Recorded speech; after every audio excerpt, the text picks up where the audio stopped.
Hi, this is George from Icam, and today we'll be looking at rotating tool center point options in Icam Post. For this example, we'll be running a post configured for a 5-axis gantry head machine with a Siemens 840D controller.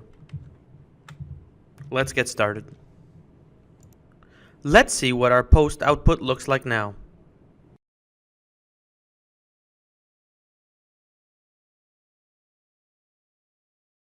If we review the NC program in the output window, you'll see that the XYZ coordinates of the output match the XYZ coordinates of the GoTo records in the CL file.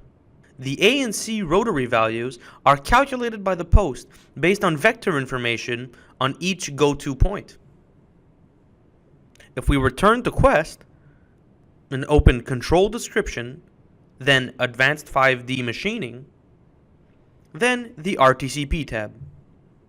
From here, we'll be able to control all of our Siemens 840D's RTCP settings, including our output format. In our case, we'll select Euler as a display format.